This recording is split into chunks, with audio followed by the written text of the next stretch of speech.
What is PHP? PHP is a server-side scripting language designed for web development and also used as a general-purpose programming language. PHP's originally stood for Personal Home Page, but is now stand for Recursive Acronym or Hypertext Processor. There are three main areas that PHP script are used. First is the server-side scripting, second is the command line scripting, and the third is the desktop writing application. Server-side scripting, the most traditional and main target field for PHP. You need three things to make this work: the PHP parser, a web browser, and a web server. Command line scripting. You can make PHP script to run it without any server or browser. You only need the PHP parser to use it this way. You know PHP very well and would like to use some advanced PHP features in your client-side application. You can also use PHP GTK to write such programs. You also have the ability to write cross-platform application this way.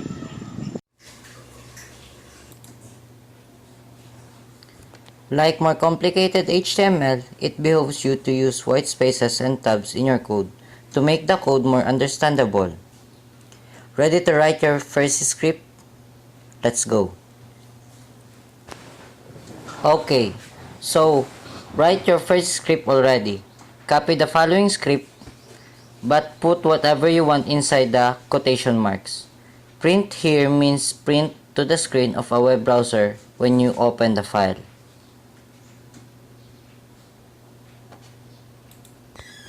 Save the file with any name that has no spaces and ends in .php. And if you installed a server on your own machine, you need to save the script somewhere inside the server's root folder. The next step is to open the file in your browser. Since you need the server to run your PHP code, you have to open the file through a URL that finds the correct file through your web server. On Windows, your computer name is your root URL. My computer name is Rocketboy. So, to see the contents of my root directory, I type Rocketboy in the web browser and voila, I see the contents of my root folder. To open the file, chickenman.php in a directory called test. Inside the root directory, I type rocketboy/test/chickenman.php and see my example.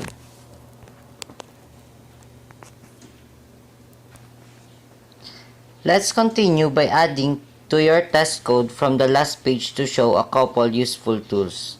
In the same code that you wrote before, drop in a couple more statements. As you can see, you can gang up more than one PHP function inside the same opening. Closing tags my comments in the code explain.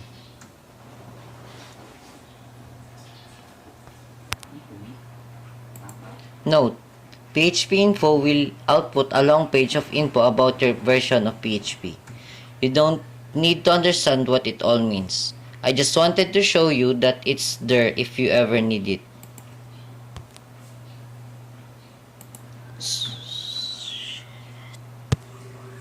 So far, all we've done is have a PHP script print some text,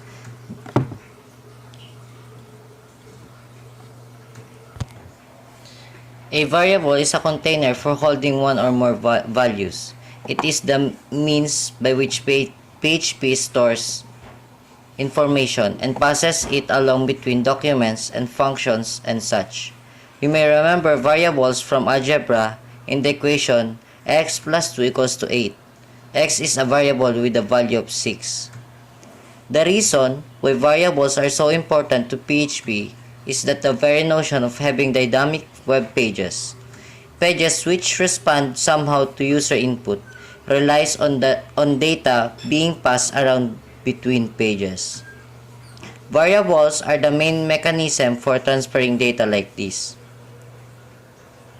I think the easiest way to explain how variables work in PHP is to show them in action. There are three basic things you can do with variables.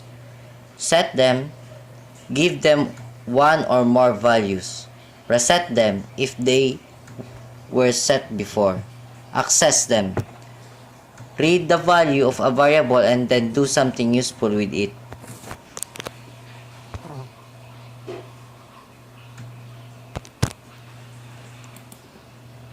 Nawala pang hanip.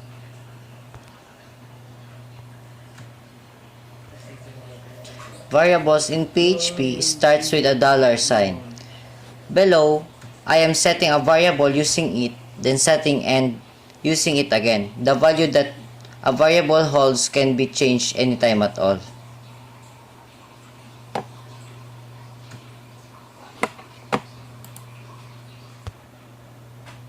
Line 1 tells the web server, start PHP code here. Line 2 creates the variable utterance and also sets it, giving it the initial value of I love you.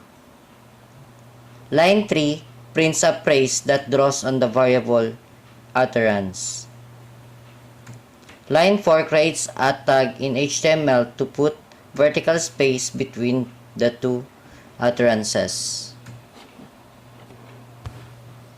Line 5 resets the variable utterance and gives it the value I will smite you. Line 6 prints a new phrase that draws on the new meaning of the variable utterance. Line 7 tells the web server the PHP code ends here. See how the variable utterance is used as a sort of container that can hold different values. We just set and then call variables inside the same script. But the power of PHP is that you can set a variable in one place, say from a form that a user fills out, and then use that variable later. The syntax of setting a variable is to define it with the sign utterance equals I love you. Use quotation marks if you're defining it with a string of letters. I love you numbers don't require quotes. End each instruction with a semicolon. Then you call it by referring to the variable name utterance in line 3 and 6. Notice no quotation marks there. Naming variables. You can name a variable anything you want, so as long it follows these rules. It starts with a letter, it is made up of letters, numbers, and the underscore character. It isn't used elsewhere. Variable name are case sensitive, so baby underscore names and big letter baby underscore names are not the same. You also should try to make your name have some meaning so that you can still make sense of your code next year. In the example so far, we have set variables as chunks of text, which are known as strings. Variables can also hold the values of numbers and some other things as well. Objects, arrays, booleans.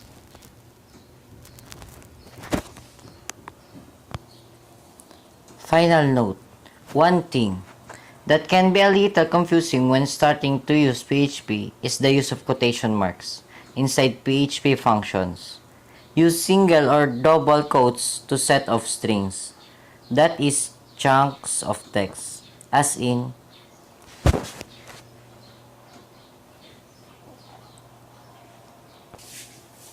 this will print the text I am the chicken man. If you want to display quotation marks as characters in the output of your PHP script, you must escape them with the character, which tells PHP not to use that next character as part of the code.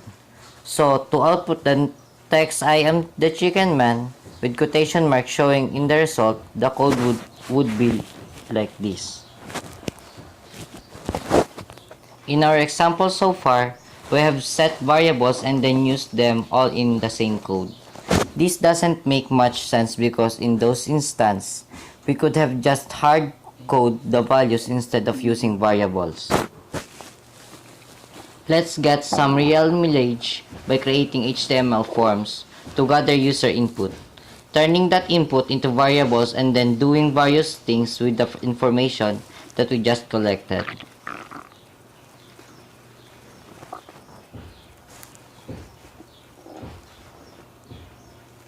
First, we make the form page, which is regular HTML with a form in it. I am calling mine badwords underscore form.html, but call yours whatever you like. Line 7. The HTML that reads action. Line 7. The HTML that reads action bad underscore words.php tells the browser which PHP document will process the results of the form. That is to say, in a minute you create a document called bad underscore words.php, which will be the little engine that makes the result page happen. Line 10. Input type equals text determines that the form element which we want here is text or a text box. We could also have a radio button, checkbox, etc. Name. Your name determines that whatever the user types into the text box will become a variable that we have called your name. This is what ties together forms and variables. Each form field can set a variable to be used however you want.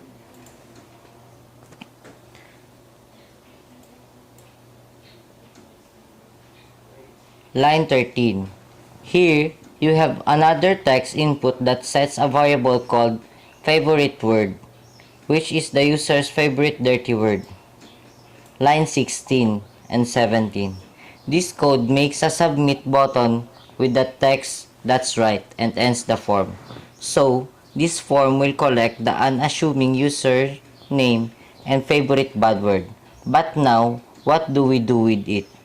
Let's take the variables she set and echo them back in another context or another page. On line 7 of the HTML above, we told the form to head on over to bad underscore words.php. Once the submit button was hit, this is what bad underscore words.php looks like. See how this form passed a variable along from the form page to the PHP file? You have not seen the last of this. So far, we've used the post method of passing form data as opposed to the other method get. This is the part of the form code that reads form action equals bad underscore words.php method equals to post. The difference between these two is that the post method transparently passes along all the information the page has gathered, whereas the get method will pass all that info along as part of the URL. Arrays. One of your best tools now you have arrays.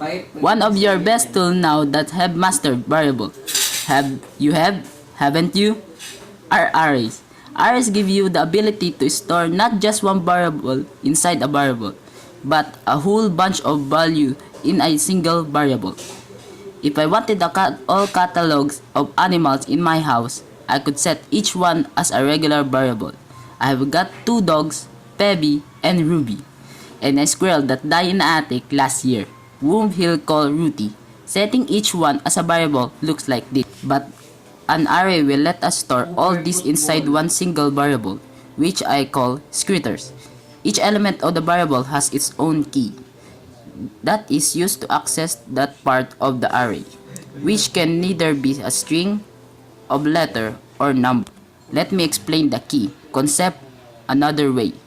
If we were storing 3 different values inside the variable, like storing Pebby, Ruby, and Ruthie inside the scripter, We need some way to be able to stack out any individual part of the array to use it.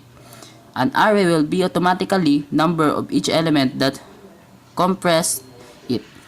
So like a key, be element 1, element 2, and element 3, or as we'll see later on.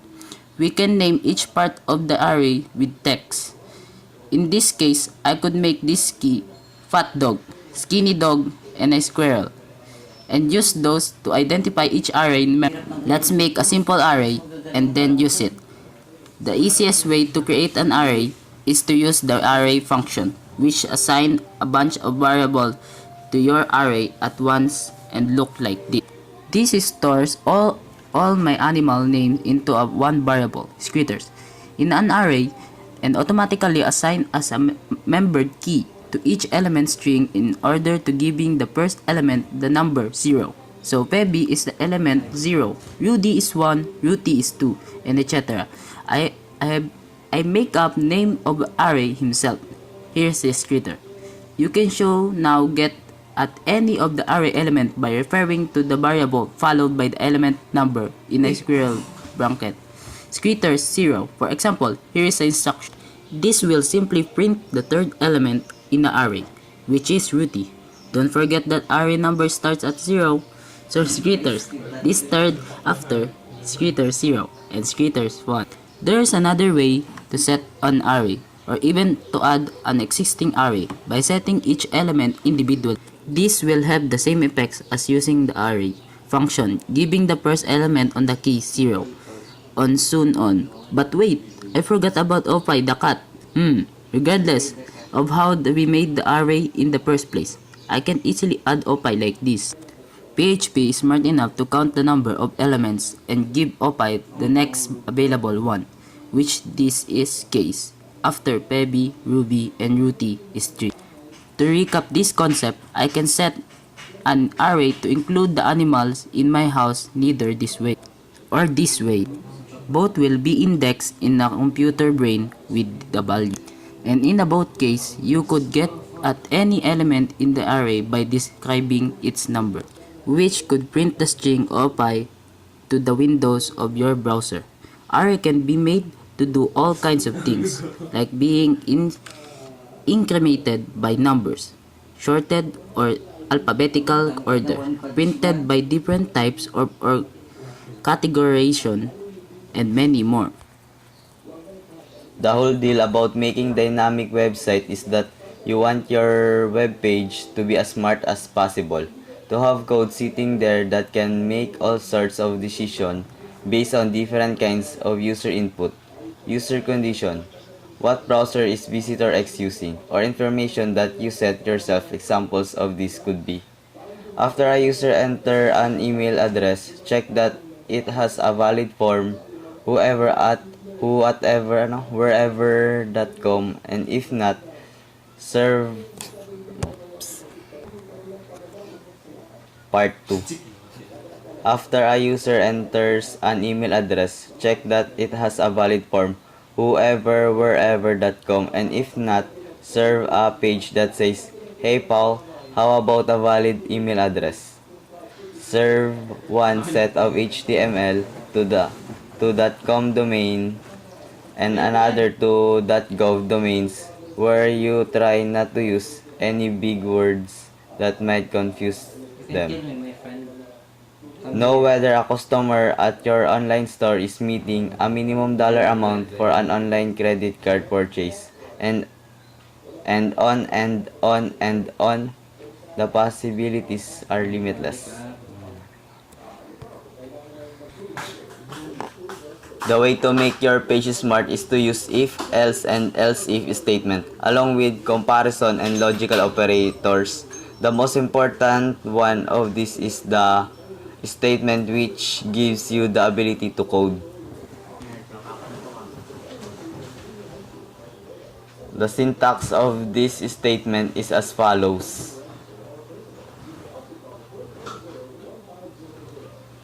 Here it is in action. First, we set the variable.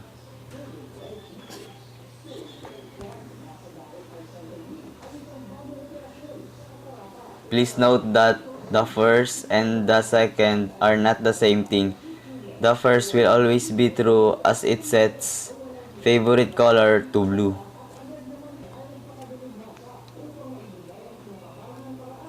Else builds on the if statement as if to say,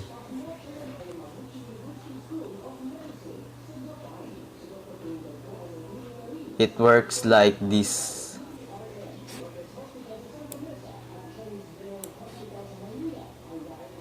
Here it is in motion.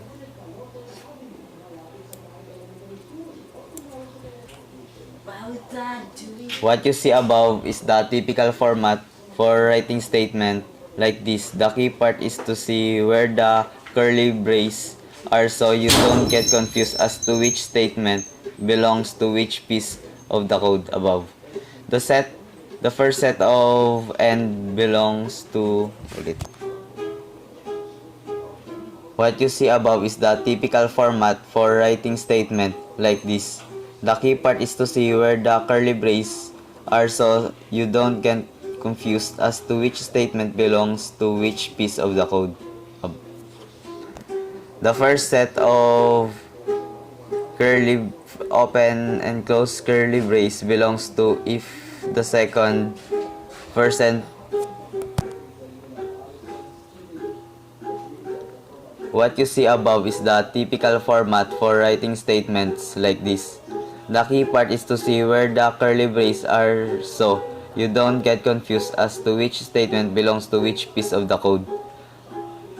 The first set of open and close curly brace belongs to the if and the second open and close curly brace belongs to the else.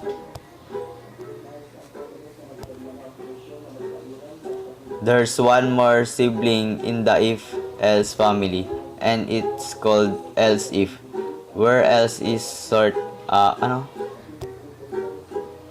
There's one more sibling in the if-else family, and it's called else-if, where else is sort of a blanket control that makes something happen as long as the if statement is not true. Else if makes something happen if a specific condition is met. There's one more sibling in the if-else family, and it's called else-if, where else is sort of a blanket control that makes something happen as long as the if statement is not true. Else-ifs makes something happen if a specific condition is met. It looks like this.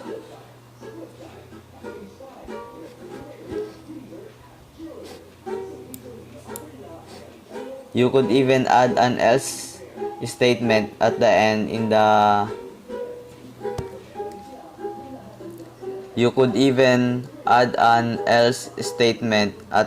in case favorite color were neither blue nor green. Here are the samples of functions in PHP tutorial.